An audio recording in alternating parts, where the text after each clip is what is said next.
Hello students, welcome to computer classes. तो आज का हमारा टॉपिक है इंट्रोडक्शन टू ऑपरेटिंग सिस्टम। कि ऑपरेटिंग सिस्टम क्या होता है, इसकी क्या करेक्टरिस्टिक्स है, इसका इवोल्यूशन कब और कैसे हुआ और इसके क्या क्या टाइप्स हैं। तो सबसे पहले हम इसकी डेफिनेशन देखते हैं। An operating system is system software that manage computer hardware, software, resources and provide common services for computer program. The operating system act as intermediary between programs and the computer hardware. तो operating system जो है एक system software है जो computer के hardware को, उसके software resources को, सारी की सारी सर्विसेज को, कंप्यूटर प्रोग्राम्स को मैनेज करता है। और ऑपरेटिंग सिस्टम एक मीडिएटर का काम करता है बिटवीन द यूज़र के बीच में और कंप्यूटर हार्डवेयर के बीच में। It is an integrated set of specialized program used to manage overall resources and operation of the computer. ये क्या होता है? एक स्पेशल प्रोग्राम का सेट होता है जो कि कंप्यूटर के सारे रिसोर्सेज को, सारे के सारे ऑपरेशंस को मैनेज करता है। It is a specialised software that control and monitor the execution of all other programs that reside in the computer including application program and other system software. ये सारे के सारे कंप्यूटर की एग्जीक्यूशंस होती है, उसके सारे अनदर प्रोग्राम्स होते हैं, उनको मॉनिटर करता है और सारी एक्टिविटीज़ को कंप्यूटर की कंट्रोल करता है। जैसे कि आपको फिगर में दिखाई दे रहा है कि ऑपरेटिंग सिस्टम जो है एक मीडियोकर का काम करता है, इंटरमीडिएट का काम करता है between the user and the hardware. तो ऑपरेटिंग सिस्टम जो है और ये एप्लीकेशन सॉफ्टवेयर है, एक टाइप के सॉफ्टवेयर ही हैं जो कि मीडियोकर या इंटरमीडिएट का काम करते हैं between the user and the hardware. तो सबसे पहले आपको हार्डवेयर का पता होना चाहिए। आपको पिछले यूनिट में मैंने करवाया भी है कि हार्डवेयर क्या होता है। Hardware can be defined as the physical components of the computer system needs to function. जो भी फिजिकल कंपोनेंट्स हैं हमारे कंप्यूटर सिस्टम के, सारी की सारी डिवाइसेस हैं, उन्हें हम हार्डवेयर कहते हैं। The component that make up hardware can be categorised as being either internal और एक्सटर्नल। तो जो हार्डवेयर पार्ट है कंप्यूटर का वो इंटरनल भी हो सकता है, एक्सटर्नल भी हो सकता है। Internal components are those installed inside the computer. Typical example being the motherboard, power supply and the CPU. तो इंटरनल कंपोनेंट में हम मदरबोर्ड ले सकते हैं, सीपीयू के पार्ट्स ले सकते हैं। External components are connected to the outside of the computer. जो सारी की सारी devices outside the computer attach होती है वो क्या होते हैं? एक्सटर्नल कंपोनेंट होते हैं। This can also be referred to variables या peripheral devices. Common example being the monitor, keyboard, mouse, ये के सारे जो हैं सारी डिवाइसेस हैं। इनपुट डिवाइसेस हैं, आउटपुट डिवाइसेस हैं, इंटरनल जो है कंपोनेंट्स हैं या स्टोरेज डिवाइसेस जो हैं, ये क्या है? कंप्यूटर हार्डवेयर है।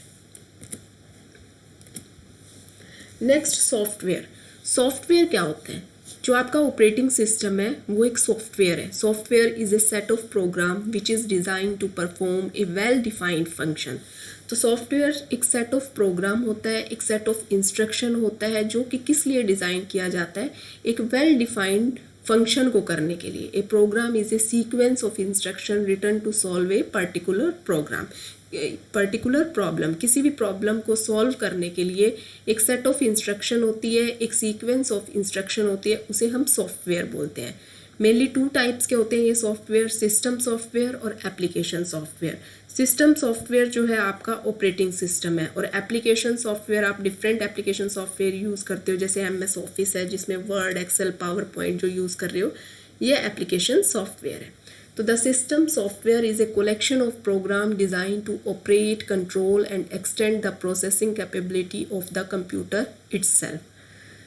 कंप्यूटर की जो बेसिक कैपेबिलिटी होती है, प्रोसेसिंग कैपेबिलिटी होती है, उसको कंट्रोल करने के लिए, कंप्यूटर को ऑपरेट करने के लिए हमें जो है सिस्टम सॉफ्टवेयर की ज़रूरत पड़ती है। System software is generally prepared by the computer manufacturer. जो कंप्यूटर मैन्युफैक्चरर होते हैं उनके थ्रू सिस्टम सॉफ्टवेयर बनाया जाता है। The software products comprise of program written in low level language. इसके प्रोग्राम्स जो है लो लेवल लैंग्वेज में लिखे होते हैं, which interact with the hardware at a very basic level. जो कि जिससे कि आपका हार्डवेयर पार्ट है वो इंटरेक्ट करता है आपस में। System software serve as the interface between the hardware and the and user. User के बीच में और हार्डवेयर के बीच में जो है सिस्टम सॉफ्टवेयर एक इंटरफेस का काम करता है। Some example of system software के एग्जांपल मैंने आपको पहले ही बताया, जो हम ऑपरेटिंग सिस्टम पढ़ रहे हैं, this is the example of system software. इसके अलावा कंपाइलर, इंटरप्रेटर, असेंबलर, ये कुछ और एग्जांपल है सिस्टम सॉफ्टवेयर के। Next, application software. Application software product are designed to satisfy a particular need of a particular environment. All software application prepared in the computer lab can come under the category of application software. तो system software computer की basic necessity होती है, लेकिन application software जो है जैसे जैसे हमारी नीड होती है, यूज़र की नीड होती है, यूज़र की नीड के अकॉर्डिंग जो है डिज़ाइन किया जाता है एप्लीकेशन सॉफ्टवेयर। और सारे के सारे एप्लीकेशन सॉफ्टवेयर जो कंप्यूटर लैब में बनाए जाते हैं। Application software may consist of a single program such as Microsoft Notepad for writing and editing a simple text. ये जो एक सिंगल प्रोग्राम भी हो सकता है, और it may also consist of a collection of program, और ये कलेक्शन ऑफ प्रोग्राम भी हो सकता है often called a software package which work together to accomplish a task such as spreadsheet package. तो जिस तरह से MS ऑफिस, इसे भी हम कलेक्शन ऑफ प्रोग्राम कह सकते हैं, और सिंगल प्रोग्राम जो होता है इसे भी हम एप्लीकेशन सॉफ्टवेयर कह सकते हैं। जैसे नोटपैड है जो सिर्फ आपको एडिटिंग के लिए या सिंपल टेक्स्ट को राइट करने के लिए आपको ज़रूरत पड़ती है, लेकिन कलेक्शन ऑफ प्रोग्राम हम MS ऑफिस को बोल सकते हैं, जिसमें आपको स्प्रेडशीट भी मिलेगी, जिसमें आपको पावर पॉइंट भी मिलेगा, और जिसमें आपको MS वर्ड भी मिलेगा। तो कलेक्शन ऑफ प्रोग्राम या सिंगल प्रोग्राम होता है जो कि यूज़र की नीड के, यूज़र की रिक्वायरमेंट के अकॉर्डिंग तैयार किया जाता है, इसे हम एप्लीकेशन सॉफ्टवेयर कहते हैं। तो पहले मैंने आपको फिगर में दिखाया ही है कि जो ऑपरेटिंग सिस्टम है और जो एप्लीकेशन सॉफ्टवेयर है वो क्या होते हैं, इंटरमीडिएट होते हैं between the user and the hardware के बीच में। आपके हार्डवेयर को रनेबल करने के लिए, आपके हार्डवेयर को चलाने के लिए जो है हमें ऑपरेटिंग सिस्टम की ज़रूरत पड़ती है। आपके कंप्यूटर सिस्टम के पार्ट्स को जो है रनेबल करने के लिए, चलाने के लिए हमें जो है जो ऑपरेटिंग सिस्टम की ज़रूरत पड़ती है। फिर इसके बाद आता है यूज़र इंटरफेस, या आप कह सकते हो कि ऑपरेटिंग सिस्टम के इंटरफेस को हम कैसे यूज़ कर सकते हैं। User interface of any operating system can be classified into one of the following types. 2 types के होते हैं यूज़र इंटरफेस, एक तो ग्राफिकल यूज़र इंटरफेस, दूसरा कमांड लाइन यूज़र इंटरफेस। पहले हम बात करते हैं ग्राफिकल यूज़र इंटरफेस की। The graphical user interface is a type of GUI that enables the user to interact with the operating system by means of point and click operation. User interface क्या होता है कि user जो है किस तरह से इंटरेक्ट कर पाएगा कंप्यूटर सिस्टम के साथ, या ऑपरेटिंग सिस्टम को किस तरह से उसे चला पाएगा, ऑपरेट कर पाएगा। तो ग्राफिकल यूज़र इंटरफेस क्या होते हैं, एक पॉइंट एंड क्लिक ऑपरेशन होते हैं जिससे कि यूज़र आसानी से उस ऑपरेटिंग सिस्टम को समझ पाता है, आसानी से उस ऑपरेटिंग सिस्टम को चला पाता है। GUI contains several icons representing pictorial representation of the variables such as a file, directory and device। इसमें क्या होते हैं, GUI में, ग्राफिकल यूज़र इंटरफेस में बहुत सारे आइकन्स होते हैं, बहुत सारी पिक्टोरियल रिप्रेजेंटेशन होती हैं जिससे वो फाइल, डायरेक्टरी और डिवाइसेस को आसानी से ऑपरेट कर पाता है। The graphical icon provided in the UI can be manipulate bye the user using a suitable pointing device such as a mouse, trackball, touch screen and light pen। जो graphical icons होते हैं उनको आसानी से हम कंट्रोल कर पाते हैं with the help of mouse, trackball या touch screen, light pen की हेल्प से। The other input devices like keyboard can also be used to manipulate these graphical icons। Keyboard की हेल्प से इन ग्राफिकल आइकन्स को हम चेंज भी कर सकते हैं। Graphical user interface are consider to be very user friendly interface because each object is represented with a corresponding icon. तो GUI जो है ग्राफिकल यूज़र इंटरफेस को बहुत ही यूज़र फ्रेंडली कहा गया है, क्योंकि जो है यूज़र आसानी से आइकन्स के साथ जो आसानी से किसी भी चीज़ को रिप्रेजेंट कर सकते हैं। Unlike the other UIs the user need not provide text command for executing tasks। तो ग्राफिकल यूज़र इंटरफेस का जो है मेनली एग्जांपल है विंडो ऑपरेटिंग सिस्टम जो आप यूज़ करते हो, वो ग्राफिकल यूज़र इंटरफेस के साथ ही है, क्योंकि उसमें डिफरेंट आइकन्स दिए होते हैं जो आप माउस की हेल्प से आसानी से उस पर क्लिक कर सकते हो, पॉइंट एंड क्लिक की हेल्प से आसानी से उसे ऑपरेट किया जा सकता है। ये देखिए ग्राफिकल यूज़र इंटरफेस में ये डिफरेंट आइकन्स दिए होते हैं। अगर आपको मान लो यहाँ पे क्लिक करना है तो आप आसानी से क्लिक करके इसको ओपन कर सकते हो। आपको कुछ भी टाइप करने की ज़रूरत नहीं है। पॉइंट एंड क्लिक से आप किसी भी जो है एप्लीकेशंस को आसानी से यूज़ कर सकते हो। नेक्स्ट है कमांड लाइन इंटरफेस। जो पहले ऑपरेटिंग सिस्टम यूज़ किए जाते थे या कुछ ऑपरेटिंग सिस्टम में जो है कमांड लाइन इंटरफेस यूज़ किया जाता है। Command line interface is a type of user interface that enables the user to interact with the operating system by issuing some specific commands. तो कमांड लाइन इंटरफेस में क्या होता है कि आप ऑपरेटिंग सिस्टम को किस तरह से यूज़ कर सकते हैं। आपको उसके लिए कुछ स्पेसिफिक कमांड्स याद करनी पड़ेगी। उन कमांड्स को आप टाइप करके ही ऑपरेटिंग सिस्टम को यूज़ कर सकते हो। In order to perform a task in this interface the user need to be type a command at the command line. तो आपको प्रॉम्प्ट पे जाके डिफरेंट कमांड्स जो है राइट करनी पड़ेगी, उसके बाद ही आप उस इंटरफेस को यूज़ कर पाते हो। When the user enters the key the command line interpreter received A command.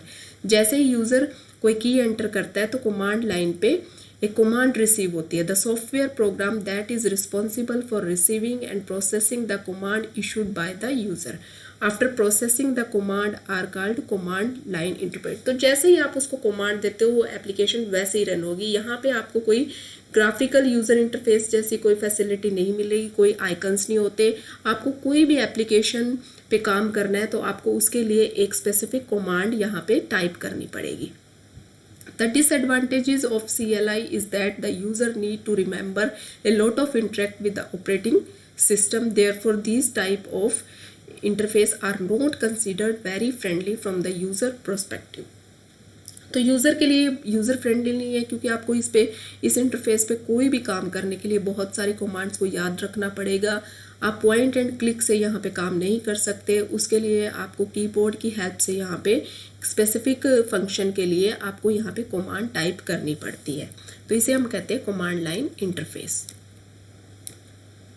ये देखिए इस तरह से आपको ये डोस ऑपरेटिंग सिस्टम होता है, जहाँ पे पर्टिकुलर आपको कोई भी फंक्शन करने के लिए स्पेसिफिक कमांड्स को टाइप करना पड़ता है। अब पढ़ते हैं हम history of operating system. Operating system were first develop in the late 1950 to manage tape storage. Tape storage को मैनेज करने के लिए सबसे पहले जो है 1950 में एक ऑपरेटिंग सिस्टम बनाया गया था। The general motor research lab implemented the first operating system in the early 1950 for their IBM 701। IBM 701 के लिए जो है जनरल मोटर रिसर्च लैब ने जो है 1950 में अपना ऑपरेटिंग सिस्टम बनाया था। In the mid 1960 operating system started to use disk. पहले टेप यूज़ करते थे, उसके बाद जो है 1960 में ऑपरेटिंग सिस्टम में डिस्क को यूज़ किया जाने लगा। In the late 1960 the first version of the Unix operating system was developed. और 1960 के लास्ट में जो है यूनिक्स ऑपरेटिंग सिस्टम का पहला वर्जन डिवेल्प किया गया था। The first operating system built by Microsoft was disc operating system. Microsoft ने अपना पहला ऑपरेटिंग सिस्टम बनाया था जिसे हम डिस्क ऑपरेटिंग सिस्टम बोलते हैं। It was build in 1981 bye purchasing the 86 dose software from A settle company, जो कि 1981 में डिवेल्प किया गया। The present day popular operating system window, जो आप आज विंडो यूज़ कर रहे हो, वो पहली बार एग्जिस्टेंस में कब आया था? 1985 में, when A GUI was created and paired with MS DOS। जब ग्राफिकल यूज़र इंटरफेस क्रिएट किया गया और उसे MS DOS के साथ जोड़ा गया, तो पहला आपका जो है graphical user interface with operating system window उसके साथ कब आया था? 1985 में। Objective of operating system. Operating system के क्या उद्देश्य हो सकते हैं, किस लिए हमें ज़रूरत पड़ती है ऑपरेटिंग सिस्टम की? To make the computer system convenient to use in effective manner. Computer system को आसानी से यूज़ करने के लिए, उसके ऑपरेशन को आसानी से करने के लिए, ऑपरेट करने के लिए हमें ऑपरेटिंग सिस्टम की ज़रूरत पड़ती है। To hide the detail of the hardware resources from the user. User से हार्डवेयर रिसोर्सेज की डिटेल छिपाने के लिए। अब देखो, हमें हर चीज़ की प्रोग्रामिंग तो याद नहीं रखनी पड़ेगी, हमें डिटेल याद रखने की ज़रूरत नहीं पड़ती। अगर हम ऑपरेटिंग सिस्टम को यूज़ कर रहे हैं तो हमें नहीं पता, जैसे हम माउस को अपने कंप्यूटर से क्लिक करते हैं, कीबोर्ड को अपने कंप्यूटर से क्लिक करते हैं, तो इसके पीछे भी एक प्रोग्रामिंग होती है जिससे वो क्लिक होता है और उसको हम ऑपरेट कर पाते हैं। तो ये सारी की सारी डिटेल हमें जानने की ज़रूरत नहीं है, ऑपरेटिंग सिस्टम इन डिटेल को हाइड करता है। To provide user a convenient interface to use the computer system. Computer system को यूज़ करने के लिए एक इजी जो है कन्वीनियंट इंटरफेस प्रोवाइड करता है operating system, to act as intermediatory between the hardware and its user, making it easier for the user to access and use other resources. एक इंटरमीडिएट का काम करता है हार्डवेयर और यूज़र के बीच में, और उसको ईजिली एक्सेस करने के लिए और अदर रिसोर्सेज को ईजिली एक्सेस करने के लिए ऑपरेटिंग सिस्टम का यूज़ किया जाता है। To manage the resources of a computer system, computer system के जितने भी रिसोर्सेज यूज़ करते हैं हम, उन सबको मैनेज करता है operating system. To keep track of who is using which resource, कौन कौन सा रिसोर्स यूज़ कर रहा है, ग्रांटिंग रिसोर्सेज, रिक्वेस्टिंग, कौन जो है रिसोर्सेज की रिक्वेस्ट को ग्रांट कर रहा है, and mediating conflict request from the different program and users. अगर उनमें कुछ कॉन्फ्लिक्ट आ गया है रिसोर्सेज में तो उसको कैसे सेटल किया जाता है, उसको कैसे हैंडल किया जाता है। To provide efficient and fair sharing of resources among user and program. Fair मतलब बहुत तरीके से किस तरह से रिसोर्सेज को शेयर किया जाता है बिटवीन द यूज़र के बीच में, बिटवीन डिफरेंट प्रोग्राम के बीच में, तो ये सारा कौन मैनेज करता है, operating system. Next, characteristics of operating system. Operating system की क्या क्या विशेषताएं हो सकती है। Protected and supervisor mode, protect करता है, सुपरवाइजर करता है हर प्रोग्राम की। Allowed disk access and file system device driver, networking security program execution. Disk access को, फाइल सिस्टम को एक्सेस करता है, नेटवर्किंग सिक्योरिटी देता है, मेमोरी मैनेजमेंट करता है, virtual memory multitasking, input output operation को हैंडल करता है, manipulation of the file system की मैनिपुलेट करता है, एरर डिटेक्टिंग एंड हैंडलिंग, कुछ एरर आ गई है अगर उस एरर को डिटेक्ट करेगा ऑपरेटिंग सिस्टम एंड हैंडल करता है, रिसोर्स को एलोकेट करता है, इंफॉर्मेशन एंड रिसोर्स प्रोटेक्शन। तो ये कुछ कैरेक्टरिस्टिक्स थी ऑपरेटिंग सिस्टम की। इसके बाद बात करते हैं हम types of operating system. Operating system के कितने टाइप होते हैं। There are mainly 4 types of operating system. First is the real-time operating system. Second, single-user single-tasking operating system. Third, single-user multitasking operating system. And last, the multi-user multi-operating tasking operating system. तो one by one इनको हम explain करते हैं। सबसे पहले हम बात करते हैं real time operating system. Real time operating system is design to run real time application. जो ये रियल टाइम ऑपरेटिंग सिस्टम होता है, रियल टाइम एप्लीकेशंस को जो है रन करने के लिए डिज़ाइन किया जाता है। It can be both single and multitasking. ये सिंगल टास्किंग भी हो सकता है, मल्टीटास्किंग भी हो सकता है। एग्जांपल्स है इसके, एबेसी है, AMX real time operating system है।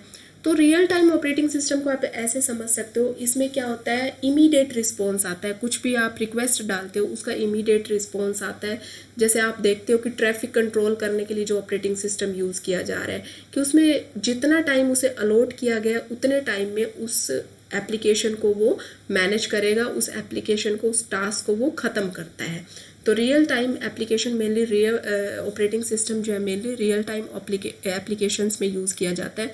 जैसे आप ये भी कह सकते हो कि मेडिकल जो सर्विसेज हैं उनमें भी रियल टाइम ऑपरेशंस यूज़ किया जाता है, या रोबोटिक्स जो है या साइंटिफिक रिसर्च में भी real time operating system mainly use किए जाते हैं, क्योंकि वहाँ पे जो है टाइम कंसंट्रेट एप्लीकेशंस होती हैं। फिक्स टाइम जो उनको अलॉट कर दिया जाता है, इतने ही टाइम में उनको वो रिक्वेस्ट जो है उसके लिए रिस्पॉन्स देना पड़ता है। एडवांटेजेस क्या होते हैं, इट वर्क्स वेरी फास्ट, क्योंकि यहाँ पे टाइम की डेडलाइन होती है, उतने टाइम में उनको काम अपना कंप्लीट करना पड़ता है, तो ये बहुत तेज़ी से काम करता है।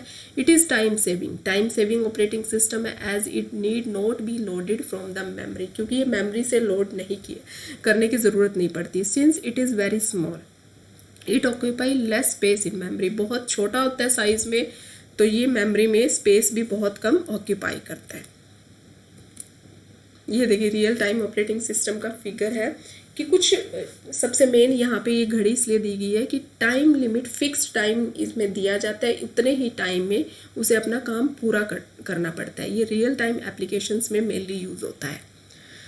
नेक्स्ट है single user single tasking operating system. An operating system that allow a single user to perform only one task at a time is called single user single tasking operating system. Single user single tasking operating system में हम ये कह सकते हैं कि एक user जो है एक ही टाइम में सिर्फ एक ही काम कर सकता है। Functions like printing a document, मतलब वो एक टाइम में सिर्फ या तो डॉक्यूमेंट प्रिंट करेगा या कोई इमेज को डाउनलोड करेगा। वो बहुत सारे काम या दो से ज़्यादा काम एक साथ नहीं कर सकता है, एक टाइम में वो एक ही काम करता है। Can be perform only one at a time. Example, जो माइक्रोसॉफ्ट का डिस्क ऑपरेटिंग सिस्टम है वो एक टाइम में एक ही काम करता है। पाम ऑपरेटिंग सिस्टम में ये कुछ एग्जाम्पल है। एडवांटेजेस क्या है? This operating system occupy less space in memory. इसके एडवांटेजेस यही है कि जो मेमोरी में लेस स्पेस ऑक्यूपाई करता है। डिसएडवांटेजेस क्या होती है? It can perform only single task at a time. Wait करना पड़ता है इसके लिए दूसरे काम को करने के लिए। ये सिर्फ एक टाइम में एक ही टास्क परफॉर्म कर सकता है। फिगर में देख रहे हैं जैसे कि यहाँ पे हम एक ही, अगर हमें कोई डॉक्यूमेंट प्रिंट करना है या हमें कोई इमेज डाउनलोड करनी है तो हम एक साथ वो काम दोनों नहीं कर सकते single user single tasking operating system में। यहाँ पे जैसे MS DOS, इसका एग्जांपल मैंने बताया कि एक टाइम में आप एक ही कमांड दे सकते हो, एक ही काम कर सकते हो। नेक्स्ट है single user multitasking operating system. An operating system that allow a single user to perform more than one task at a time is called single user multitasking operating system. जहाँ एक यूज़र जो है एक साथ एक से ज़्यादा काम कर पाए, ऐसे ऑपरेटिंग सिस्टम को हम single user multitasking operating system कहते हैं। एग्जाम्पल क्या है इसके? माइक्रोसॉफ्ट विंडो जो है और मैकिंटॉश ऑपरेटिंग सिस्टम जो है इसके एग्जाम्पल है, जहाँ पे एक यूज़र जो है एक साथ बहुत सारे काम कर सकता है। Advantages, it is time saving. Time saving है क्योंकि दूसरे काम के लिए हमें वेट नहीं करनी पड़ती, दूसरा काम भी हम पैरेलल कर सकते हैं। As it perform multiple task at a time yielding high productivity देता है हमें। डिसएडवांटेजेस क्या है? This operating system is highly complex and occupy more space. क्योंकि जब पैरेलल में बहुत सारे काम होंगे तो उसकी प्रोग्रामिंग भी ज़्यादा हो जाएगी, तो ये कॉम्प्लेक्स हो जाता है और मेमोरी में मोर स्पेस ऑक्यूपाई करता है। ये इसकी डिसएडवांटेजेस है। जैसे फिगर से आप देख रहे हो कि हम कोई जो है डॉक्यूमेंट टाइप कर सकते हैं, साथ में उसको जो है प्रिंट भी करवा सकते हैं, उसके साथ ही हम जो है कोई इमेज को डाउनलोड भी कर सकते हैं। तो इस तरह से एक यूज़र जो है बहुत सारे काम पैरेलल में एक साथ कर सकता है। इसे हम कहेंगे single user multitasking operating system. Last, a multi-user multitasking operating system. It is an operating system that permits several users to utilize the program that are currently running on a single network server. इसमें क्या होता है? एक single network server पर concurrently जो programme चल रहे होते हैं उनको सेवरल यूज़र जो है साथ में एक्सेस कर पाते हैं। कि बहुत सारे यूज़र होंगे, बहुत सारे ही टास्क होंगे और उनको कॉन्करेंटली किया जाएगा। The single network server is termed as terminal server. जो सिंगल नेटवर्क सर्वर होता है उसे हम टर्मिनल सर्वर कहते हैं। Terminal client is a software that support user session. Example इसका जो है यूनिक्स ऑपरेटिंग सिस्टम है, MVS ऑपरेटिंग सिस्टम है। ये क्या है? Multi user multitasking operating system है। एडवांटेजेस क्या है? It is highly productive as it perform multiple task at a time.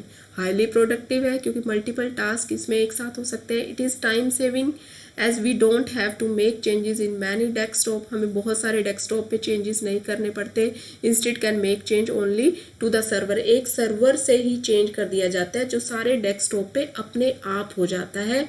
तो इसे टाइम सेविंग भी कहेंगे क्योंकि हर को अपने डेस्कटॉप पे कोई चेंजेस नहीं करने पड़ते। सर्वर ऊपर से जो चेंज करेगा अपने डेस्कटॉप पे, आपके डेस्कटॉप पे वो सारे चेंजेस अपने आप हो जाते हैं। डिसएडवांटेजेस क्या है इसकी?